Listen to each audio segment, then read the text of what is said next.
والجبال اوتادا، اور فرمایا ہم نے پہاڑوں کو میخیں بنا کے، کیل بنا کے زمین میں گاڑ دیا تاکہ یہ زمین حرکت نہ کرے۔ اللہ تعالیٰ نے زمین کا فرش جس وقت پانی کی سطح پہ بچھایا تو یہ حرکت کرنے لگی، تو اللہ تعالیٰ نے اپنی قدرت کے ساتھ پہاڑوں کا بوجھ اس میں ڈالا، پہاڑ گاڑ دیے، جس کی وجہ سے زمین کو سکون ہوا۔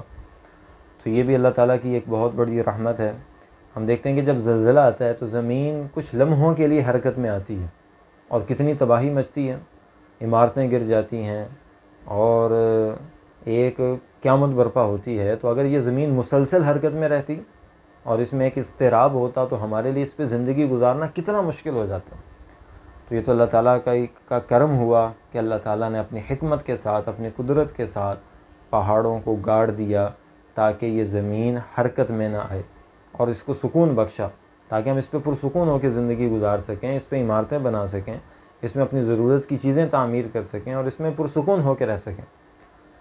اور یہ پہاڑوں کی اللہ تعالیٰ نے ایک حکمت بیان فرمائی۔ اس سے ہٹ کر بھی پہاڑوں کے اور بھی بہت سارے فوائد ہیں، لیکن اللہ تعالیٰ نے ان بے شمار حکمتوں میں سے ایک حکمت کا اظہار فرمایا کہ ہم نے پہاڑ بنائے اوتادا، بمعنی کیل بنایا، ان کو زمین کے لیے بمنزلہ کیل بنایا۔ پہاڑوں کے دیگر فوائد ہو سکتے ہیں، تو ان میں سے ایک فائدہ یہ بھی ہے کہ اللہ تعالیٰ نے زمین کو سکون بخشا اس کے ذریعے سے۔ اور ایک صاحب کہنے لگے کہ جی دیکھو اللہ تعالیٰ تو قرآن پاک میں فرماتے ہیں کہ ہم نے کیل گاڑ دیے، اب زمین حرکت نہیں کرے گی تو پھر زلزلے کیوں آتے ہیں؟ پھر تو زمین حرکت کرتی ہے۔ تو میں نے کہا بھائی یہ اللہ تعالیٰ نے کب فرمایا کہ ہم نے ایسے کیل گاڑ دیے ہیں کہ اب زمین نے حرکت کرنی نہیں ہے؟ ایک زمین کی جو مسلسل حرکت تھی اس کو اللہ تعالیٰ نے اپنی قدرت کے ساتھ پہاڑوں کو ذریعہ اور سبب بنایا اور اس حرکت کو روک دیا۔ باقی پھر اللہ تعالیٰ جب چاہیں اپنی حکمت کے ساتھ، اپنی قدرت کے ساتھ پہاڑوں کے ہوتے ہوئے بھی زمین کو ہلانا چاہیں تو اللہ کے لیے کوئی مشکل نہیں ہے۔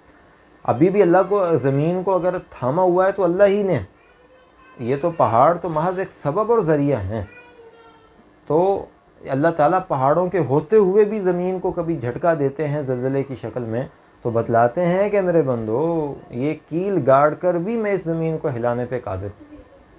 تو بہرحال اس آیت مبارکہ نے اللہ تعالیٰ کی ایک اور قدرت کو اور ایک اور حکمت کو بیان فرمایا ہے کہ اللہ تعالیٰ ہی نے اتنے بڑے پہاڑ زمین میں گاڑ دیے، جس سے ایک فائدہ یہ بھی ہوا کہ زمین کو سکون بخشا گیا اور اس پر انسانیت کا رہنا آسان ہو گیا۔